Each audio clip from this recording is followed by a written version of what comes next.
A los 75 años, Paloma San Basilio quedó devastada tras escuchar el diagnóstico del médico el día en que el tiempo se detuvo. El reloj marcaba las 9:12 de la mañana cuando Paloma San Basilio cruzó las puertas del consultorio.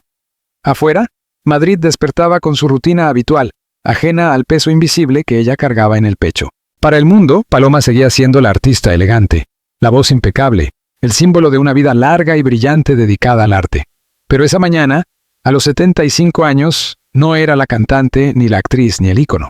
Era simplemente una mujer, enfrentándose a una verdad que jamás imaginó escuchar de esa manera. El pasillo olía a desinfectante y a silencio. Ese silencio incómodo que se instala en los hospitales, donde cada paso parece amplificarse y cada respiración se vuelve consciente. Paloma avanzó despacio, sosteniendo su bolso con una firmeza que contrastaba con el temblor casi imperceptible de sus dedos. No había cámaras, no había aplausos, no había escenarios, solo una puerta blanca, un nombre escrito en una placa metálica y una espera que parecía interminable. Durante años, Paloma había aprendido a dominar los silencios. En el escenario, sabía exactamente cuándo dejar caer una pausa para que la emoción hiciera su trabajo. En la vida, había aprendido a callar cuando el dolor no necesitaba palabras, pero aquel silencio era distinto, no era artístico, no era elegido. Era el silencio de la incertidumbre, de la sospecha, de las noches sin dormir en las que el cuerpo empieza a enviar señales que una intenta ignorar. Cuando el médico pronunció su nombre, Paloma levantó la mirada con una serenidad que había cultivado durante décadas. Se sentó frente al escritorio, escuchó las primeras frases, las explicaciones medidas, el tono profesional. Al principio, las palabras parecían flotar en el aire sin encontrar un lugar donde aterrizar. Diagnóstico, pruebas, resultados, seguimiento. Todo sonaba técnico, distante, como si le estuvieran hablando de otra persona. Pero hubo un momento exacto, un segundo preciso, en el que algo cambió. Una frase, una pausa demasiado larga, una mirada que evitó la suya durante una fracción de segundo. En ese instante, Paloma comprendió que su vida acababa de dividirse en dos partes, el antes y el después de esa conversación. No lloró, no preguntó demasiado, no levantó la voz. Paloma San Basilio había pasado por escenarios imponentes, por entrevistas difíciles, por decisiones que marcaron su carrera y su vida personal. Sin embargo, nada la había preparado para la sensación que se apoderó de su cuerpo en ese momento. No era miedo puro. Era una mezcla de incredulidad, cansancio y una tristeza profunda que no se parecía a ninguna otra. Mientras el médico continuaba hablando, Paloma recordó fragmentos de su vida como si alguien hubiera abierto un álbum desordenado en su mente. Las primeras canciones, los viajes interminables, las luces que encandilan, las ovaciones, pero también los sacrificios, las renuncias silenciosas, las veces que puso el deber por encima del descanso, la fortaleza por encima de la fragilidad. A los 75 años, uno cree que ya ha aprendido a convivir con el paso del tiempo. El cuerpo cambia, la energía se transforma, los ritmos se vuelven más lentos. Paloma lo sabía, lo había aceptado con dignidad. Pero aceptar el paso del tiempo no es lo mismo que aceptar que algo dentro de ti pueda estar fallando de una manera que no puedes controlar. Al salir del consultorio, el mundo seguía exactamente igual. Los coches circulaban, la gente caminaba con prisa, los cafés abrían sus puertas. Esa fue, quizás, la parte más dura. Darse cuenta de que el golpe que acababa de recibir no detenía al mundo, que el dolor era íntimo, silencioso, casi invisible para los demás. Paloma caminó unos metros sin rumbo fijo. Se sentó en un banco y cerró los ojos. Por primera vez en mucho tiempo, se permitió sentir el cansancio acumulado de los años. No el cansancio físico de un ensayo o de una gira, sino el cansancio profundo de quien ha sido fuerte durante demasiado tiempo. Pensó en su familia, en las personas que la han acompañado a lo largo de su vida, en quienes han estado y en quienes se fueron. Pensó en todo lo que aún quería decir, en las palabras que todavía no había pronunciado, en los silencios que había guardado por proteger a otros. El diagnóstico no solo hablaba de su cuerpo, hablaba del tiempo, de la fragilidad, de la necesidad urgente de mirarse a sí misma sin disfraces. Esa tarde, al llegar a casa, Paloma no encendió la televisión ni revisó mensajes. Se sentó junto a la ventana y observó cómo la luz del día iba cambiando de tono. En ese juego de sombras, entendió que la vida no se mide únicamente por los años vividos, sino por la forma en que uno enfrenta los momentos que no eligió. La artista que había cantado al amor, a la pérdida y a la esperanza, ahora debía cantar en silencio para sí misma. No para un público, no para un disco, sino para encontrar fuerzas en un lugar nuevo, desconocido y profundamente humano. Ese fue el comienzo de una etapa distinta. Una etapa marcada por preguntas, por decisiones difíciles y por una verdad ineludible.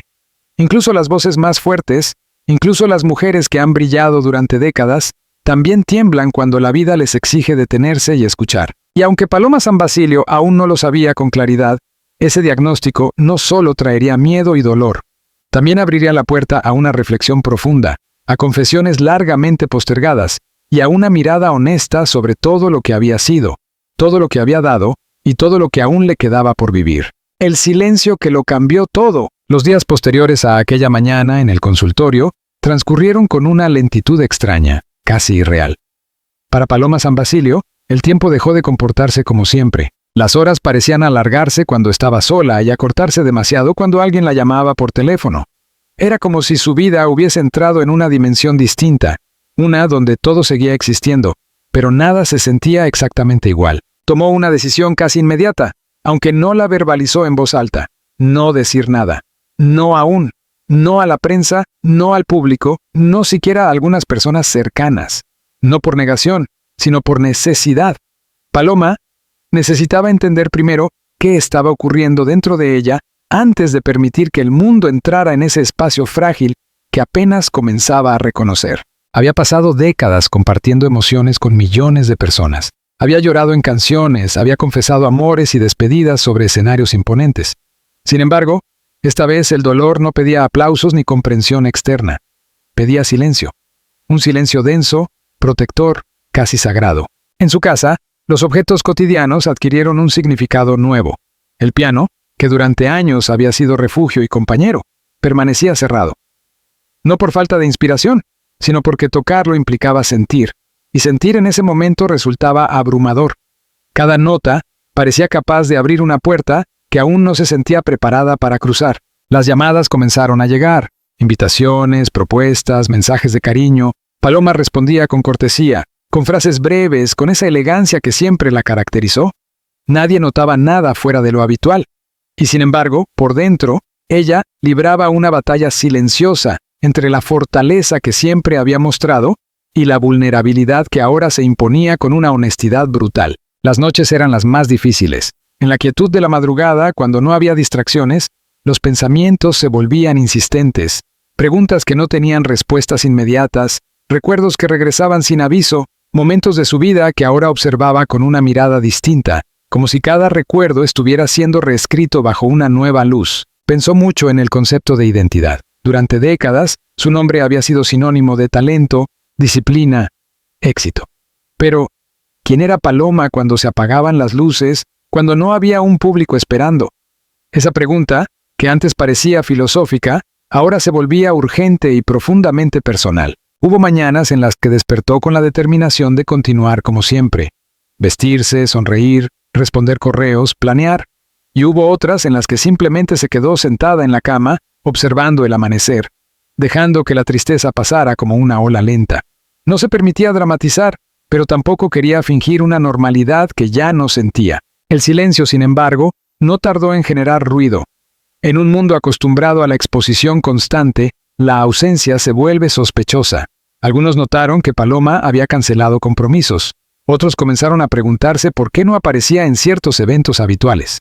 Los rumores inevitables empezaron a circular en voz baja, alimentados más por la imaginación que por hechos reales. Ella lo sabía. Sabía cómo funcionaba ese engranaje porque lo había observado durante años desde dentro. Aún así, decidió no reaccionar, no desmentir, no aclarar, no confirmar. El silencio era, en ese momento, su única forma de control. Una manera de proteger lo poco que sentía verdaderamente suyo. En medio de ese proceso, hubo conversaciones íntimas, de esas que no se olvidan jamás. Palabras dichas en voz baja, miradas cargadas de significado, abrazos largos en los que no hacía falta explicar nada. Paloma descubrió quiénes eran capaces de acompañarla, sin exigir respuestas, sin pedir explicaciones, sin intentar arreglar lo que no tenía solución inmediata. También hubo decepciones. Personas que esperaban claridad, detalles, certezas, personas que no supieron comprender que, a veces, callar es una forma de sobrevivir. Le dolió, pero no la sorprendió. La vida, pensó, siempre se encarga de mostrarte quién se queda cuando el brillo se apaga un poco. Con el paso de las semanas, Paloma empezó a escribir. No canciones, no textos pensados para ser publicados. Escribía para sí misma. Frases sueltas, pensamientos incompletos, preguntas abiertas. En esas páginas privadas volcó miedos que jamás había confesado, culpas que no sabía que cargaba, y una necesidad profunda de reconciliarse con su propia fragilidad. Entendió algo fundamental. No estaba obligada a ser fuerte todo el tiempo. Durante años había sostenido esa imagen con naturalidad, casi sin esfuerzo. Pero ahora comprendía que la verdadera fortaleza no estaba en ocultar el dolor, sino en reconocerlo sin vergüenza. El diagnóstico había actuado como un espejo implacable. Le mostraba no solo su cuerpo, sino su historia completa. Las decisiones tomadas, las oportunidades perdidas, los afectos postergados. No se trataba de arrepentimiento, sino de una evaluación honesta, de una revisión íntima que pocas veces se hace sin que la vida te obligue a detenerte. Y mientras el mundo seguía preguntándose dónde estaba Paloma San Basilio, ella estaba aprendiendo a estar consigo misma, a escucharse sin prisas, a aceptar que el miedo no la hacía débil, sino humana, a comprender que el silencio, lejos de ser una huida, podía convertirse en un espacio de reconstrucción. Ese silencio, cargado de preguntas y emociones contenidas, sería solo el preludio de decisiones importantes. Decisiones que no solo cambiarían su manera de enfrentar el diagnóstico, sino también su relación con el público, con su legado y con la mujer que había sido durante toda una vida. Porque, aunque aún no lo sabía del todo, Paloma estaba a punto de enfrentarse al momento más difícil, decidir cuándo y cómo romper ese silencio que la protegía. ¿Y qué precio estaría dispuesta a pagar cuando la verdad saliera finalmente a la luz? Cuando el mundo empezó a preguntar, el silencio, que al principio había sido un refugio, empezó a transformarse poco a poco en una carga. No porque dejara de ser necesario, sino porque el mundo exterior no tolera bien aquello que no puede entender ni clasificar. Y cuando una figura pública desaparece sin explicación, la ausencia se convierte en un lienzo en blanco sobre el que otros proyectan sus propias historias. Las primeras preguntas llegaron de manera inocente, casi amable. ¿Está todo bien? Hace tiempo que no se la ve. ¿Sabes algo de ella? Palabras envueltas en preocupación, pero que poco a poco comenzaron a adquirir un tono distinto, más insistente, más curioso, más impaciente. Ella lo percibía todo, incluso sin buscarlo. Bastaba con encender la radio unos minutos, con cruzar titulares fugaces, con escuchar comentarios indirectos. No se decían cosas concretas, pero se insinuaban demasiadas. El vacío informativo se llenaba con especulación, y cada silencio prolongado parecía alimentar nuevas versiones. Durante años había sabido manejar la exposición pública con una precisión casi quirúrgica. Sabía qué decir, cuándo hablar y cuándo callar. Pero esta vez, la situación era diferente. No se trataba de una decisión estratégica ni de una narrativa cuidadosamente construida. Se trataba de su vida real, de su cuerpo, de su miedo. Y eso no encajaba bien con la maquinaria mediática. Hubo días en los que sintió la tentación de hablar, de salir y decir algo, aunque fuera mínimo. Una frase breve, una sonrisa controlada, una declaración tranquilizadora. Algo que calmara la ansiedad ajena y le devolviera cierta paz. Pero cada vez que imaginaba ese momento, algo dentro de ella se cerraba. No estaba lista. No quería hacerlo por obligación ni por presión. El conflicto era profundo y constante. Por un lado, entendía el cariño del público, la necesidad de quienes la habían acompañado durante décadas. Por otro, sentía que su intimidad estaba siendo puesta a prueba de una manera injusta, como si su historia ya no le perteneciera del todo. Las conversaciones privadas se volvieron más intensas. Personas cercanas le sugerían distintas opciones. Algunos insistían en que hablar era la mejor manera de controlar el relato. Otros le recomendaban esperar, protegerse, priorizar su bienestar emocional. Escuchaba a todos, pero la decisión seguía siendo exclusivamente suya, y eso la hacía sentir sola de una forma nueva. Empezó a preguntarse qué significaba realmente deberle algo al público. Durante años había entregado su voz, su talento, su tiempo. ¿Eso implicaba ahora entregar también su fragilidad más íntima? La pregunta no tenía una respuesta clara, y cada intento de resolverla la dejaba con más dudas que certezas. Mientras tanto, el cuerpo seguía enviando señales, algunas sutiles, otras imposibles de ignorar. Cada síntoma se vivía con una intensidad distinta, amplificada por el contexto emocional. No era solo el diagnóstico en sí, sino todo lo que ese diagnóstico representaba: la finitud, el cambio, la pérdida del control absoluto sobre el propio destino. Hubo una tarde especialmente dura. Una de esas en las que el cansancio no se iba con descanso y el ánimo parecía anclado en el suelo. Se miró al espejo durante más tiempo del habitual, no buscando defectos, sino buscando reconocimiento. Quería asegurarse de que seguía siendo ella, más allá de los titulares imaginarios, más allá del miedo. En ese reflejo vio a la mujer que había sido fuerte por costumbre, no por elección. La mujer que aprendió a sostenerse incluso cuando nadie lo pedía, y por primera vez se permitió una pregunta incómoda. ¿Y si esta vez no podía hacerlo sola? Esa pregunta marcó un punto de inflexión. No una decisión inmediata, pero sí un cambio interno. Empezó a aceptar que pedir tiempo no era huir, y que pedir ayuda no era fracasar, que su historia no tenía que ser perfecta ni ejemplar. Podía ser simplemente honesta. El mundo seguía girando, los rumores seguían flotando, pero dentro de ella algo comenzaba a ordenarse lentamente. No había respuestas definitivas, pero sí una certeza nueva. Cuando hablara, lo haría desde la verdad, no desde el miedo ni la presión. Ese pensamiento le trajo una calma extraña, frágil pero real. Entendió que el silencio no tenía por qué ser eterno, pero tampoco apresurado, que cada palabra tendría un peso, y que merecía elegir el momento exacto para pronunciarlas. Sin embargo, el tiempo no se detiene por nadie, y la presión, aunque invisible, seguía acumulándose. Decidir cuándo romper el silencio implicaba asumir consecuencias, enfrentar miradas, aceptar interpretaciones ajenas, y esa realidad, inevitable, la acompañaba como una sombra constante. La decisión que no admitía retroceso. La decisión no llegó de golpe.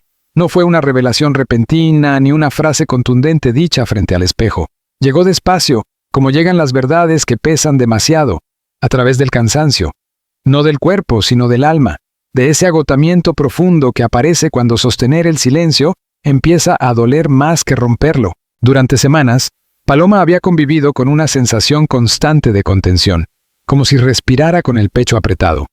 Cada palabra no dicha se acumulaba dentro de ella, transformándose en una presión difícil de describir. No era miedo puro, tampoco tristeza absoluta. Era una mezcla de ambas atravesada por una lucidez nueva que la obligaba a mirar su realidad sin adornos. Una mañana despertó antes de que saliera el sol. No por insomnio, sino por una claridad incómoda que no le permitió seguir durmiendo. Permaneció inmóvil, escuchando el silencio de la casa, sintiendo el peso del día que comenzaba. Supo entonces que había llegado a un límite. No podía seguir aplazando una decisión que, de una forma u otra, ya estaba tomada dentro de ella. No se trataba de contar detalles ni de exponer su intimidad sin filtros. Se trataba de recuperar el control de su propia historia. De evitar que otros siguieran hablando por ella, interpretando gestos, fabricando relatos ajenos. Hablar no era rendirse, era una forma de afirmarse. Sin embargo, aceptar esa idea no la liberó del miedo. Al contrario, lo hizo más concreto, porque una vez que decides hablar, ya no hay refugio posible. Las palabras salen y dejan de pertenecerte, se transforman, se deforman, se repiten, y ella ya lo sabía mejor que nadie. Pasó horas sentada frente a una hoja en blanco. Intentó escribir lo que diría, pero cada frase le parecía insuficiente o excesiva, demasiado fría o demasiado emocional. Ninguna reflejaba exactamente lo que sentía. Al final, dejó el papel a un lado. Comprendió que no necesitaba un discurso perfecto. Necesitaba honestidad, incluso si esa honestidad era torpe o incompleta. En los días siguientes, su ánimo osciló entre una calma engañosa y momentos de profunda vulnerabilidad. Había instantes en los que se sentía fuerte, convencida de que estaba haciendo lo correcto, y otros en los que la duda regresaba con violencia, recordándole todo lo que podía perder al exponerse. Pensó en su imagen pública, construida durante décadas con esfuerzo y coherencia. Pensó en la mujer que siempre había sido vista como firme, elegante, inquebrantable. ¿Qué pasaría cuando el mundo la viera frágil? ¿La comprenderían o la reducirían a un titular simplificado? Esa pregunta la acompañó durante noches enteras, pero, poco a poco, empezó a perder fuerza, porque había algo más importante que proteger una imagen, protegerse a sí misma, y eso implicaba aceptar que no siempre sería comprendida. Hubo una conversación especialmente significativa, no larga, no dramática, simplemente sincera. En ella, Paloma escuchó algo que no esperaba, que no tenía que demostrar nada a nadie, que su valor no dependía de cómo manejara ese momento, que podía permitirse ser humana sin explicaciones grandilocuentes. Esas palabras se quedaron con ella. Empezaron a ocupar un espacio nuevo, desplazando la exigencia interna que siempre la había acompañado. Por primera vez en mucho tiempo, se permitió pensar que no debía estar a la altura de ninguna expectativa externa. El día elegido se acercaba, aunque nadie más lo supiera. Cada gesto cotidiano adquiría un peso distinto. Cada llamada, cada silencio, cada mirada al teléfono. Era consciente de que, una vez que hablara, nada volvería a ser igual. No necesariamente peor, pero sí diferente. La noche anterior apenas durmió. No por nervios escénicos, esos los conocía bien, sino por una inquietud más profunda. La inquietud de quien sabe que va a abrir una puerta que no puede cerrarse. Se levantó varias veces, caminó por la casa, se detuvo frente a la ventana. Afuera, la ciudad dormía sin saber que, para ella, algo estaba a punto de cambiar para siempre. No hubo lágrimas esa noche, solo una quietud solemne, casi respetuosa, como si su propia vida le pidiera atención plena. Cuando amaneció, se miró al espejo y reconoció a la mujer que le devolvía la mirada. No era más débil, no era menos digna, era distinta, más consciente, más honesta consigo misma. Respiró hondo y comprendió que no hablaba solo para los demás. Hablaba para cerrar un ciclo interno, para dejar de esconderse incluso de sí misma. Hablaba porque callar ya no la protegía. Aún no había pronunciado una sola palabra públicamente, pero el paso más difícil ya estaba dado. La decisión estaba tomada. El silencio había cumplido su función.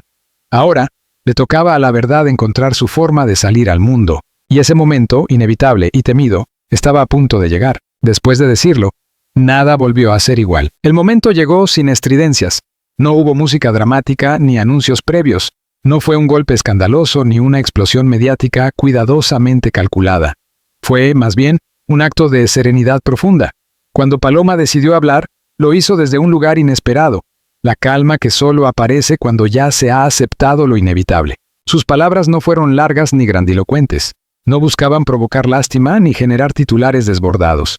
Fueron palabras medidas, humanas, cargadas de una honestidad que desarmó incluso a quienes estaban acostumbrados a analizar cada gesto suyo. No habló como una estrella, habló como una mujer de 75 años que había aprendido, quizá demasiado tarde, que no todo se puede controlar. El efecto fue inmediato, pero no como muchos habían anticipado. No hubo caos ni morbo desmedido, hubo silencio. Un silencio distinto al anterior. Un silencio colectivo, respetuoso, casi contenido, como si el mundo entero hubiera decidido escuchar antes de opinar. Las reacciones comenzaron a llegar poco a poco. Mensajes de apoyo, palabras de reconocimiento, recuerdos compartidos. Personas que nunca la habían conocido personalmente sentían que, de alguna manera, les había hablado directamente, porque en su confesión no había detalles clínicos ni dramatismo exagerado. Había algo más poderoso, vulnerabilidad sin artificios. Para Paloma, ese primer día después de hablar fue extraño. Esperaba sentirse expuesta, incluso arrepentida, pero lo que llegó fue una sensación distinta, casi liviana. Como si hubiera soltado un peso que llevaba demasiado tiempo sobre los hombros. No era felicidad, pero sí alivio. No era certeza, pero sí coherencia. Comprendió entonces que el miedo no estaba en decir la verdad, sino en guardarla demasiado tiempo, que el silencio había sido necesario, pero que prolongarlo habría terminado por asfixiarla. Al hablar, no resolvió todos sus temores, pero les dio un nombre, y eso, de algún modo, los volvió manejables. Los días siguientes fueron una sucesión de emociones suaves, no extremas. Había momentos de cansancio, sí, pero también de una lucidez nueva. Empezó a mirar su vida con una perspectiva diferente, no desde la urgencia, sino desde la gratitud. No desde lo que podía perder, sino desde todo lo que ya había vivido. Entendió que su historia no necesitaba un final grandioso ni heroico. No necesitaba ser ejemplar. Bastaba con ser auténtica. Durante décadas había cantado para otros, había sostenido emociones ajenas con su voz. Ahora, por primera vez, se permitía sostenerse a sí misma sin expectativas externas. El público, ese mismo que durante años la había colocado en un pedestal, empezó a verla desde otro lugar. No más abajo, sino más cerca. Y ese cambio, lejos de disminuirla, la humanizó de una manera profunda. Paloma dejó de ser solo un símbolo para convertirse también en un espejo en el que muchos se reconocieron. Hubo algo que la sorprendió especialmente: la cantidad de personas que se sintieron acompañadas por su gesto. Personas que atravesaban procesos similares, que cargaban silencios propios, que no se habían permitido hablar por miedo o vergüenza. Sin proponérselo, su decisión abrió espacios de conversación que habían estado cerrados durante años. En la intimidad, la transformación fue aún más evidente. Empezó a escuchar su cuerpo con atención, sin reproches, a respetar sus tiempos, a decir no sin culpa, a aceptar ayuda sin sentir que eso la hacía menos fuerte. Descubrió que la fortaleza verdadera no es resistir siempre, sino saber cuándo detenerse. La mujer que había enfrentado el diagnóstico con devastación, ahora convivía con él de otra manera. No como una condena, sino como una realidad que la obligaba a vivir con mayor presencia. Cada día adquiría un valor distinto, no por su duración, sino por su intensidad emocional. Paloma no habló más de lo necesario. No convirtió su historia en un espectáculo continuo. Marcó un límite claro y lo sostuvo con dignidad. Aprendió que compartir no significa exponerse sin protección, y que la verdad también puede cuidarse. Con el tiempo, el ruido mediático se disipó. Los titulares se renovaron, como siempre ocurre. Pero algo había quedado instalado de forma silenciosa y profunda, una imagen distinta de ella misma, incluso para ella. Al mirar hacia atrás, Paloma entendió que ese momento difícil no había llegado para destruirla, sino para obligarla a mirarse sin máscaras, para recordarle que incluso las vidas más brillantes contienen sombras, y que no hay vergüenza en reconocerlas. A los 75 años, cuando muchos creen que todo ya está dicho, ella descubrió que aún quedaban verdades por pronunciar, no para escandalizar, no para justificar nada, sino para reconciliarse con su propia humanidad. Y así, sin aplausos finales ni despedidas dramáticas, Paloma San Basilio cerró un capítulo decisivo de su vida. No con certezas absolutas, sino con una paz nueva, una paz construida a partir de la aceptación, del coraje silencioso y de una verdad dicha en el momento justo. Porque al final, no se trató del diagnóstico. Se trató de la mujer que decidió enfrentarlo sin esconderse.